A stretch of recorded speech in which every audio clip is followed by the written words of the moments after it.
Hello everyone. आज हम chapter number 1 class 10th chemical reaction and equations को देखेंगे।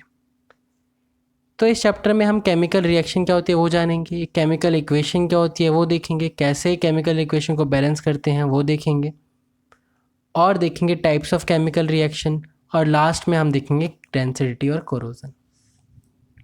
तो सबसे पहली बात आती है कि केमिकल रिएक्शन क्या होती है। तो जब भी एक केमिकल चेंज होगा तो एक केमिकल रिएक्शन होती है। तो अब हम देखते हैं कि केमिकल चेंज क्या होता है और फिज़िकल चेंज क्या होता है। तो सबसे बेसिक जो इन दोनों के बीच में डिफरेंस होता है, तो एक केमिकल चेंज हमेशा कैसा चेंज होगा, इरिवर्सिबल चेंज होगा, और एक हमेशा फिजिकल चेंज कैसा होगा, जो रिवर्सिबल चेंज होगा। एग्जाम्पल देखते हैं दोनों के। अब जैसे कि पानी से भाप बन जाती है और भाप से वापस पानी बन जाता है, तो ये कैसा चेंज हो गया, फिजिकल चेंज हो के क्या है, रिवर्सिबल है। अब केमिकल चेंज कैसा है उसके एग्जाम्पल देख लेते हैं। जैसे कि food get digested in our stomach. अब जो फूड डाइजेस्ट हो गया है उसे क्या आप वापस गेन कर सकते हो, नहीं कर सकते हो, तो इरिवर्सिबल हो गया। इरिवर्सिबल हो गया तो मतलब केमिकल रिएक्शन हो गई वो। अब एक और देखते हैं, रस्टिंग ऑफ आयरन। जो आयरन रस्ट होकर नीचे गिर जाता है, क्या उसको आप रीगेन कर सकते हो, नहीं कर सकते हो, ये भी कैसी रिएक्शन हो गई, केमिकल रिएक्शन हो गई। एक और देख लेते हैं, बर्निंग ऑफ पेपर। अब जब पेपर बर्न होके एशेस बन गए हैं, तो क्या आप एशेस से वापस पेपर बना सकते हो, नहीं बना सकते हो, तो ये भी कैसे रिएक्शन हो गई, केमिकल रिएक्शन हो गई। अब देखते हैं कि केमिकल इक्वेशन क्या होती है। तो symbolic representation of chemical reaction is known as chemical equation, कि सिंबल के फॉर्म में रिप्रेजेंट करना केमिकल रिएक्शन को। जैसे कि magnesium is burnt in air to produce magnesium oxide, इसको हम कैसे रिप्रेजेंट करेंगे। तो देखो, Mg किसका सिंबल होता है, मैग्नीशियम का। एयर का सिंबल या ऑक्सीजन का सिंबल क्या होता है, O2, और MgO किसका सिंबल है, मैग्नीशियम ऑक्साइड का सिंबल है। अब जब भी हम एक केमिकल रिएक्शन देखेंगे तो उसके अंदर कुछ चेंजेस होते हैं। जैसे कि केमिकल रिएक्शन के अंदर स्टेट चेंज हो सकता है, लिक्विड से गैस, गैस से लिक्विड।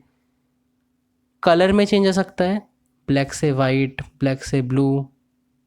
या क्या हो सकता है, इवोल्यूशन ऑफ गैस, या change in temperature. Change in temperature basically किसको सिग्निफाई कर रहा है, एक्सोथर्मिक और एंडोथर्मिक।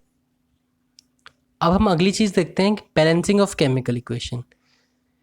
तो सबसे पहली बात आती है कि किसी भी केमिकल इक्वेशन को बैलेंस करना क्यों ज़रूरी है। तो केमिकल इक्वेशन को हम इसलिए बैलेंस करते हैं क्योंकि एक लॉ होता है, law of conservation of mass, जिसको हम वॉयलेट नहीं कर सकते। इसीलिए हमें प्रोडक्ट साइड में और रिएक्टेंट साइड में एलिमेंट का नंबर सेम रखना पड़ता है। जैसे कि अगर आप पहली इक्वेशन देखोगे तो इसके अंदर जो एलिमेंट का नंबर है वो रिएक्टेंट और प्रोडक्ट साइड में सेम नहीं है। जैसे कि यहाँ पे सिर्फ एक Fe है लेकिन इस साइड 2 Fe है। और आप इसके नीचे वाली रिएक्शन देखोगे तो इसके अंदर एलिमेंट का नंबर दोनों तरफ सेम है, रिएक्टेंट साइड भी, प्रोडक्ट साइड भी। तो ये एक बैलेंस केमिकल इक्वेशन है और ये एक अनबैलेंस केमिकल इक्वेशन है। अब हम देखते हैं कि किसी भी केमिकल इक्वेशन को बैलेंस कैसे करते हैं। तो सबसे पहला स्टेप क्या होता है बैलेंसिंग का, कि सारे मेटल्स को बैलेंस करो सबसे पहले। तो हमने क्या कर लिया, जैसे जो रिएक्शन ली थी उसको देख लेते हैं, Fe plus H2O gives Fe2O3। तो हमने सबसे पहले क्या कर लिया, मेटल को बैलेंस कर लिया। यहाँ मेटल क्या है, Fe है, तो Fe के आगे 2 लगा दी क्योंकि इस तरफ 2 थे। सेकेंड स्टेप क्या कहता है कि बैलेंस करो सारे non metal except hydrogen and oxygen. Hydrogen और ऑक्सीजन को छोड़ के बाकी सारे नॉन मेटल्स को भी अब बैलेंस कर दो। मेटल तो ऑलरेडी कर चुके थे, अब नॉन मेटल्स को भी कर दो। तो यहाँ तो कोई दूसरा नॉन मेटल है नहीं, किसी और क्वेश्चन में होगा तो उधर देखेंगे। स्टेप 3 क्या कहता है कि बैलेंस ऑक्सीजन एंड हाइड्रोजन। अब स्टेप 3 में क्या करो, ऑक्सीजन और हाइड्रोजन को भी बैलेंस कर दो।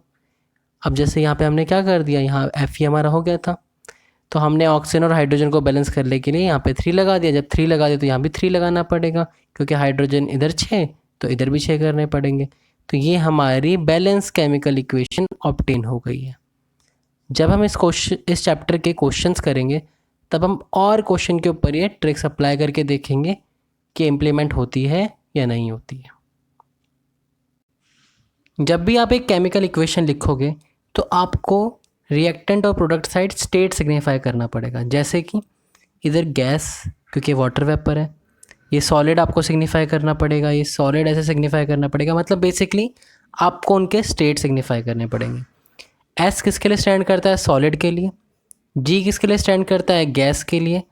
एल किसके लिए स्टैंड करता है? लिक्विड के लिए। और ए क्यू किसके लिए स्टैंड करता है? जब किसी चीज़ को आप लिक्विड के अंदर डिज़ोल्व करोगे, मतलब बेसिकली वाटर के अंदर आप किसी चीज़ को डिज़ोल्व करोगे तो आप क्या यूज़ करोगे? ए क्यू यूज़ करोगे। अब अगली चीज़ आती है टाइप्स ऑफ केमिकल रिएक्शन। तो सबसे पहला टाइप है कॉम्बिनेशन रिएक्शन। तो कॉम्बिनेशन रिएक्शन के अंदर क्या होता है? दो या दो से ज़्यादा चीज़ें मिलके एक सिंगल सब्सटेंस को बनाती है। ठीक है, जैसे कि एग्जांपल के लिए यहाँ कैल्शियम ऑक्साइड और वाटर मिलके क्या बना रही है? कैल्शियम हाइड्रोक्साइड बना रहे हैं। तो कैल्शियम ऑक्साइड का दूसरा नाम क्या होता है या कॉमन नेम क्या होता है? क्विकलाइम। और कैल्शियम हाइड्रोक्साइड का कॉमन नेम क्या होता है? स्लेक्ड लाइम होता है। अब ये रिएक्शन इतने इंपॉर्टेंट क्यों है? ये रिएक्शन इसलिए इंपॉर्टेंट है क्योंकि वाइट वॉशिंग वाली रिएक्शन जो कि पेपर में बहुत बार पूछी जाती है। तो बेसिकली वाइट वॉशिंग के अंदर क्या होता है? क्विकलाइम जो कि कैल्शियम ऑक्साइड है वो पानी के साथ रिएक्शन करके कैल्शियम हाइड्रोक्साइड बना देता है। तो जो कैल्शियम हाइड्रोक्साइड जिसके अंदर पानी मिल चुका है इसको हम बेसिकली दीवारों पर पेंट कर देते हैं। फिर क्या होता है? कुछ दिनों बाद ये कैल्शियम हाइड्रोक्साइड या स्लेक्ड लाइम CO2 जो कि नेचर के अंदर है उससे रिएक्शन करके लाइमस्टोन बना जाता है या कैल्शियम कार्बोनेट बना देता है। मतलब बेसिकली ये सूख जाता है और इसका पानी रिलीज हो जाता है। और पहले जब शुरुआत में दीवार को हम पेंट करते हैं तो वो इतना ज़्यादा शाइनी अपीयरेंस नहीं देती है, लेकिन कुछ दिनों बाद वाइट वॉशिंग के वो बिल्कुल शाइनी अपीयरेंस देती है। तो शाइनी अपीयरेंस क्यों देती है? क्योंकि कैल्शियम कार्बोनेट का फॉर्मेशन हो जाता है और पानी जो एक्सेस में था वो उड़ जाता है। तो ये इसलिए इंपॉर्टेंट थी क्योंकि ये तीनों रिएक्शन किसके लिए थी? वाइट वॉशिंग के लिए थी।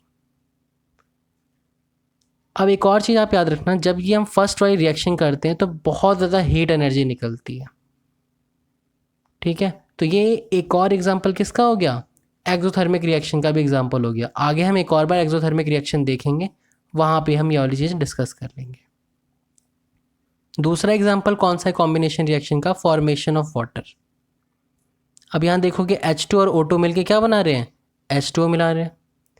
अब यहाँ दो सब्सटेंस मिलके एक सिंगल सब्सटेंस बना रहा है, तो ये भी क्या हो गया? कॉम्बिनेशन रिएक्शन हो। अगली रिएक्शन है एक्सोथर्मिक रिएक्शन। तो एक्सोथर्मिक रिएक्शन ऐसी रिएक्शन होती है जिसमें हीट निकलता है along with the formation of product. Product के साथ अगर हीट निकल रहा है तो उसको हम क्या बोलेंगे? एक्सोथर्मिक रिएक्शन बोलेंगे। इसका पहला एग्जांपल है मीथेन का कंबशन करने के बाद हमें CO2 H2O और हीट मिलता है, मतलब हीट मिल रहा है प्रोडक्ट के साथ। तो ये कौन सी रिएक्शन हो गई? एक्सोथर्मिक रिएक्शन हो गई। यहाँ पे आप टिप नंबर 1 याद रखना कि जब भी किसी हाइड्रोकार्बन को, हाइड्रोकार्बन क्या होते हैं? ऐसे कंपाउंड जिनके अंदर सिर्फ कार्बन और हाइड्रोजन प्रेजेंट हो, जैसे कि ये मीथेन हो गया। इसको आप अगर जलाओगे ऑक्सीजन के अंदर तो आपको CO2 और H2O ही मिलेगा बस, ये हमेशा ध्यान रखना।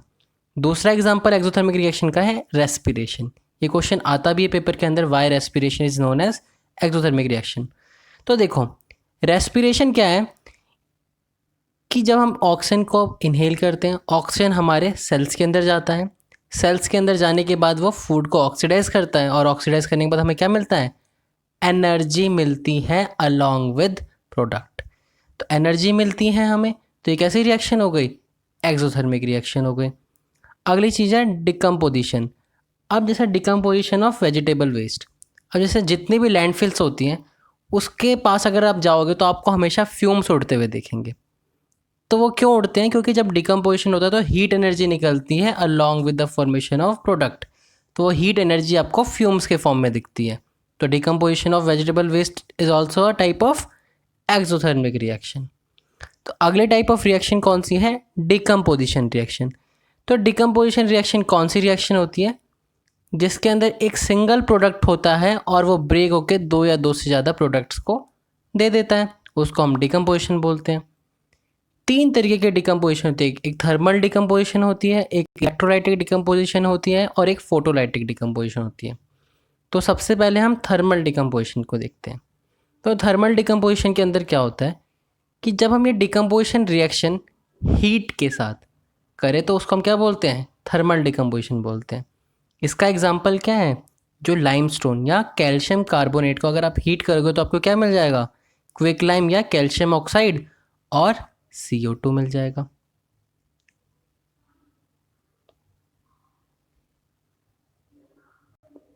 एनसीईआरटी में CaCO3 डिकम्पोजिशन रिएक्शन के अलावा और भी एग्जांपल्स दे रखे हैं थर्मल डिकम्पोजिशन के अंदर।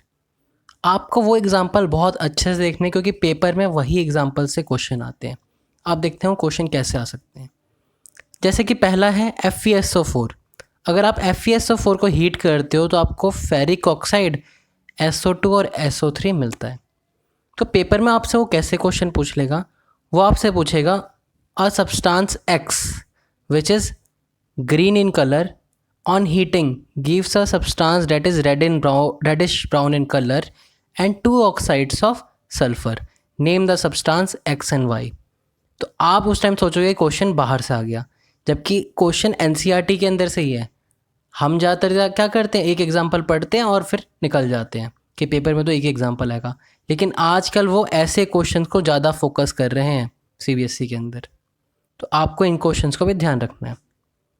ऐसी एक और रिएक्शन दे रखी है, अगर आप लेड नाइट्रेट को हीट करते हो तो आपको क्या मिलेगा, लेड ऑक्साइड NO2 और O2 मिलेगा। तो आपको ये वाला क्वेश्चन कैसे पूछ सकता है, वो आपको ऐसे पूछ सकता है substance X that is white in color on heating gives a gas that is brown in color. Name the gas and the substance. तो आपने अगर ये पहले रिएक्शन पढ़ी नहीं होगी तो आप इसका आंसर भी नहीं दे पाओगे। तो आप अब से याद रखना कि ब्राउन गैस कौन सी होती है, NO2 ब्राउन गैस होती है, nitrogen oxide is brown gas. अगले तरीके की डिकम्पोजिशन रिएक्शन होती है इलेक्ट्रोलाइटिक डिकम्पोजिशन। तो इसके अंदर हम क्या करते हैं, थर्मल के अंदर हम हीट का यूज़ करते थे, तो इसके अंदर हम किसका यूज़ करेंगे, इलेक्ट्रिक करंट का यूज़ करेंगे। इसके लिए एग्जांपल है H2O। H2O को अगर आप इलेक्ट्रिक करंट के थ्रू पास करोगे तो आपको H2 अलग जगह पे मिल जाएगा और O2 अलग जगह पे मिल जाएगा। अब अलग अलग जगह का मतलब क्या है, मतलब आपको एक गैस कहाँ मिलेगी, एनोड पे मिलेगी, और एक गैस कहाँ मिलेगी, आपको कैथोड पे मिलेगी। तो अब हम देखते हैं कि कौन सी गैस एनोड पे मिलनी चाहिए और कौन सी गैस कैथोड पे मिलनी चाहिए। तो ये हमारा सेटअप है। तो देखो आप कि एनोड क्या होता है, पॉजिटिव टर्मिनल, और कैथोड क्या होता है, नेगेटिव टर्मिनल। अगर H2 और O2 है तो इसमें से पॉजिटिव कौन सा होगा और नेगेटिव कौन सा होगा। तो आप देखो नॉन मेटल्स जो होते हैं उनके पास एक्सेस ऑफ इलेक्ट्रॉन्स होता है। तो ऑक्सीजन क्या है, एक प्योर नॉन मेटल है, तो इसके ऊपर नेगेटिव चार्ज होगा। तो नेगेटिव किसकी तरफ जाएगा, पॉजिटिव टर्मिनल, मतलब आपको एनोड पे क्या मिलेगा, O2 मिलेगा, और कैथोड पे क्या मिलेगा, H2। क्यों, क्योंकि H2 के ऊपर कैसा चार्ज आएगा, पॉजिटिव चार्ज। क्योंकि हाइड्रोजन कब एज अ मेटल बिहेव करता है, जब वो किसी भी नॉन मेटल के साथ हो। यहाँ नॉन मेटल ऑक्सीजन के साथ है तो अभी कैसा बिहेव करेगा, ये एज अ मेटल बिहेव करेगा। अगली रिएक्शन है फोटोलाइटिक डिकम्पोजिशन। हमने देख लिया थर्मल डिकम्पोजिशन के अंदर हमने हीट का यूज़ करा था, इलेक्ट्रोलाइटिक डिकम्पोजिशन के अंदर हमने इलेक्ट्रिक करंट का यूज़ करा था। तो फोटोलाइटिक डिकम्पोजिशन के अंदर हम किसका यूज़ करेंगे, लाइट या बेसिकली सनलाइट का यूज़ करेंगे। इसके अंदर के एग्जाम्पल्स आपको अच्छे से ध्यान रखने हैं। अब जैसे इसके अंदर पहला एग्जाम्पल है AgCl को अगर आप सनलाइट में रखोगे तो आपको Ag और Cl2 गैस अलग होकर मिल जाएगी। लेकिन आपको क्वेश्चन ऐसे ही पूछ सकता है, a substance X that is white in color on keeping in sunlight gives a metal that is grey in color. Name the substance X and the metal Y. तो अगर आपने रिएक्शन अच्छे से नहीं पढ़ी होगी तो आप इसका आंसर नहीं दे पाओगे। तो वाइट कलर का सब्सटेंस क्या होता है, AgCl होता है।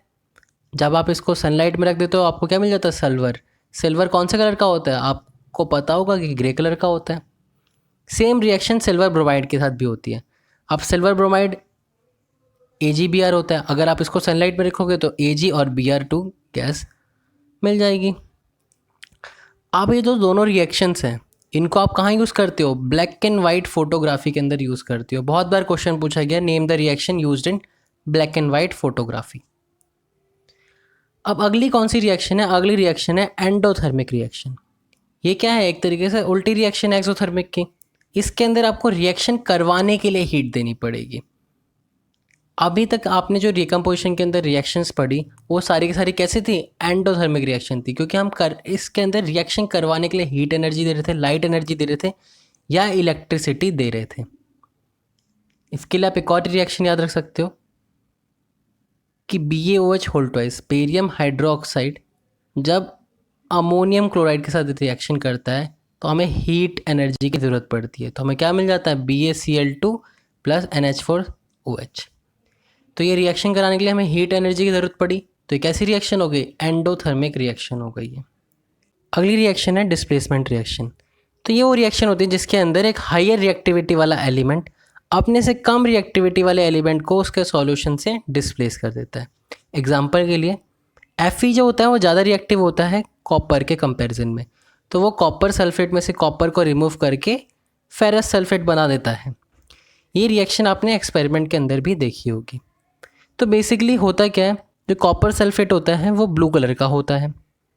जब आप उसके अंदर एक आयरन नेल प्लेस करते हो तो उसका कलर चेंज होकर क्या हो जाता है, FeSO4 का कलर अभी आपने देखा था थर्मल डिकम्पोजिशन वाले के अंदर ग्रीन कलर होता है। तो कलर चेंज क्यों होता है, क्योंकि कॉपर डिस्प्लेस हो गया आयरन से और FeSO4 बना दिया, और ये कॉपर कहाँ चला जाता था, वो आयरन नेल के ऊपर लग जाता था। इसलिए आयरन के ऊपर कैसी आ जाती थी कवरिंग, रेडिश ब्राउनिश सी कवरिंग आ जाती थी। और भी एग्जांपल देख सकते हो, जैसे Zn plus CuSO4 give ZnSO4 plus Cu। अब जो जिंक होता है वो भी ज़्यादा रिएक्टिव होता है कॉपर के कंपैरिजन में, तो वो क्या करता है, कॉपर को उसके सॉल्यूशन से डिस्प्लेस करके ZnSO4 बना देता है।